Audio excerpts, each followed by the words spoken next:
Welcome to MS Auto world.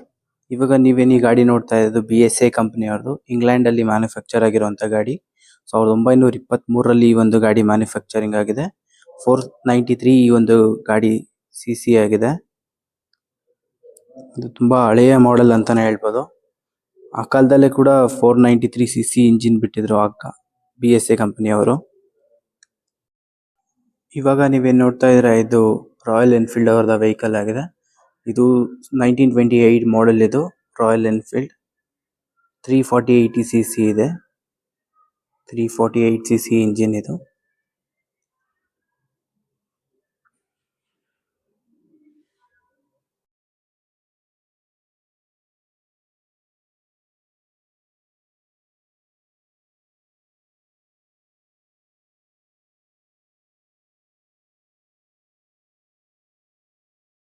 ಈ ಒಂದು ಗಾಡಿಗಳು ನೀವು ನೋಡೇ ಇರ್ತೀರಾ. ಎಷ್ಟೋ ಫಿಲಂಗಳಲ್ಲಿ ಈ ತರ ಗಾಡಿಗಳನ್ನ ಯೂಸ್ ಮಾಡಿದ್ದಾರೆ, ಹಳೆ ಕಾಲದ ಫಿಲಂಗಳಲ್ಲಿ.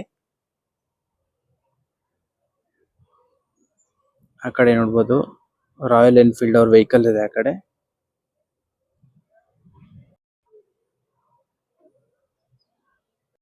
ಈ ಗಾಡಿ ನೇಮ್ ಬಂದು ಡಾಜ್ ಕಿಂಗ್ಸ್ ವೇ ಅನ್ಬಿಟ್ಟು. ಇದೊಂದು 1957ರ ಮಾಡೆಲ್. ಇದು 57ನೇ ಇಸ್ವಿಲಿ ಮ್ಯಾನುಫ್ಯಾಕ್ಚರ್ ಆಗಿರುವಂತದ್ದು.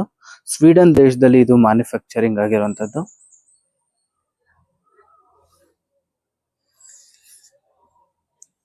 ಆ ಕಾಲದಲ್ಲಿ ಮೈಸೂರಿನ ರಾಜರು ಇದೇ ಗಾಡಿಲಿ ಓಡಾಡ್ತಾ ಇದ್ರು ಅಂತ ಅನ್ಸುತ್ತೆ.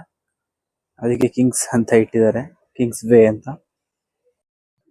ಈ ಗಾಡಿ ಏನ್ ನೋಡ್ತಾ ಇದ್ರ, ಈ ಒಂದು ಗಾಡಿ ಬಂದು ವೋಲ್ಕ್ಸ್ವ್ಯಾಗನ್ ಅವ್ರದ್ದು. 1965ರಲ್ಲಿ ಮ್ಯಾನುಫ್ಯಾಕ್ಚರ್ ಆಗಿರೋದು. 1965 ಜರ್ಮನಿನಲ್ಲಿ. MMB 9143 ರಿಜಿಸ್ಟ್ರೇಷನ್ ನಂಬರ್ ಈ ಒಂದು ಗಾಡಿದು.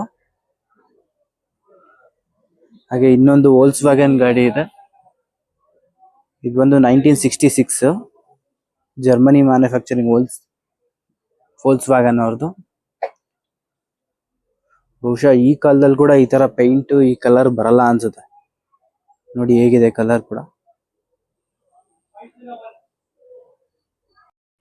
ಈಗ ನೀವು ನೋಡ್ತಾ ಇರೋದು ಮರ್ಸಿಡೀಸ್ ಬೆಂಜ್ ಅವರ 170V ಮಾಡೆಲ್. ಇದು 1937ರಲ್ಲಿ ಮ್ಯಾನುಫ್ಯಾಕ್ಚರಿಂಗ್ ಆಗಿರುವಂತ ಗಾಡಿ, ಜರ್ಮನಿನಲ್ಲಿ.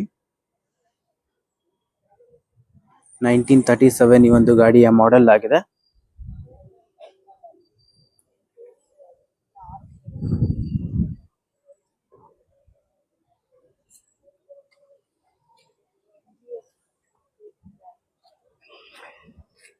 ಇನ್ಸೈಡ್ ಅಲ್ಲಿ ಕೂಡ ನೋಡಬಹುದು.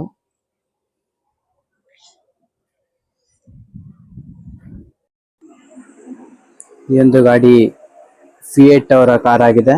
ಫಿಯೇಟ್ 500 ಈ ಒಂದು ಗಾಡಿಯ ಮಾಡೆಲ್. 1938ರಲ್ಲಿ ಮ್ಯಾನುಫ್ಯಾಕ್ಚರಿಂಗ್ ಆಗಿದೆ. ಇಟಲಿನಲ್ಲಿ ಮ್ಯಾನುಫ್ಯಾಕ್ಚರ್ ಆಗಿರುವಂತ ಗಾಡಿ ಇದು. ಮತ್ತೆ ಅವ್ರದ್ದು ಫಿಯೇಟ್ ಅವ್ರದ್ದು ಮತ್ತೊಂದು ಕಾರ್ ನಮ್ಮ ಮುಂದೆ ಇದೆ. ಫಿಯೇಟ್ 500 ಈ ಒಂದು ಗಾಡಿಯ ಮಾಡೆಲ್ ಆಗಿದೆ. ಫಿಯೇಟ್ 500 1915ನಲ್ಲಿ ಮ್ಯಾನುಫ್ಯಾಕ್ಚರಿಂಗ್ ಆಗಿರುವಂತದ್ದು. ಇದು ಕೂಡ ಸೇಮ್ ಇಟಲಿಯಲ್ಲೇ ಮ್ಯಾನುಫ್ಯಾಕ್ಚರಿಂಗ್ ಆಗಿದೆ. ಫಿಯೇಟ್ ಅವ್ರದ್ದು ಫಿಯೇಟ್ 500L ಅಂತ ಗಾಡಿ ಮಾಡೆಲ್ ಬಂದು 1970ರಲ್ಲಿ 1917ನಲ್ಲಿ ಮ್ಯಾನುಫ್ಯಾಕ್ಚರಿಂಗ್ ಆಗಿರೋದು. ಈ ಗಾಡಿ ಕೂಡ ಇಟಲಿನಲ್ಲಿ ಮ್ಯಾನುಫ್ಯಾಕ್ಚರಿಂಗ್ ಆಗಿರುವಂತದ್ದು ಫಿಯೇಟ್ ಕಾರ್. ಈ ಗಾಡಿ ಕೂಡ ಫಿಯೇಟ್ ಅವರೇ. ಆದ್ರೆ ಆ ಮೂರು ಗಾಡಿಗೂ ಈ ಗಾಡಿಗೂ ತುಂಬಾ ಡಿಫ್ರೆನ್ಸ್ ಇದೆ. ಏನಪ್ಪಾ ಅಂತಂದ್ರೆ ಆ ಗಾಡಿ ಮೂರು ಕೂಡ ಇಟಲಿನಲ್ಲಿ ಮ್ಯಾನುಫ್ಯಾಕ್ಚರಿಂಗ್ ಆಗಿರುವಂತದ್ದು. ಆದ್ರೆ ಈ ಗಾಡಿ ಬಂದು ನಮ್ಮ ಇಂಡಿಯಾದಲ್ಲಿ ಮ್ಯಾನುಫ್ಯಾಕ್ಚರ್ ಆಗಿರುವಂತ ಗಾಡಿ. ಫಿಯೇಟ್ 1100 1962ರಲ್ಲಿ ಈ ಗಾಡಿಯನ್ನ ಇಂಡಿಯಾದಲ್ಲಿ ಮ್ಯಾನುಫ್ಯಾಕ್ಚರಿಂಗ್ ಮಾಡಿರುವಂತದ್ದು. ಫಿಯೇಟ್ ಅವರ ಕಾರ್ ಇದು ಕೂಡ 1100 ಮಾಡೆಲ್. ಇದು ಮೂರು ಕೂಡ ಇಟಲಿನಲ್ಲಿ ಮ್ಯಾನುಫ್ಯಾಕ್ಚರಿಂಗ್ ಆಗಿರುವಂತ ಗಾಡಿಗಳು. ಯಾರ್ ತಾನೇ ಈ ಗಾಡಿ ಸಿಂಬಲ್ ನೋಡಿಲ್ಲ, ಯಾರ್ ತಾನೇ ಈ ಗಾಡಿ ನೇಮ್ ಕೇಳಿಲ್ಲ. ಪ್ರೀಮಿಯರ್ ಪದ್ಮಿನಿ. ಆ ಕಾಲದಿಂದ ಹಿಡಿದು ಈ ಕಾಲದವರೆಗೂ ಈ ಒಂದು ಗಾಡಿ ಫೇಮಸ್ ಅಂತಾನೆ ಹೇಳ್ಬೋದು. 1983ರಲ್ಲಿ ನಮ್ಮ ಇಂಡಿಯಾದಲ್ಲಿ ಈ ಒಂದು ಗಾಡಿಯನ್ನ ಮ್ಯಾನುಫ್ಯಾಕ್ಚರಿಂಗ್ ಮಾಡಿದ್ದಾರೆ.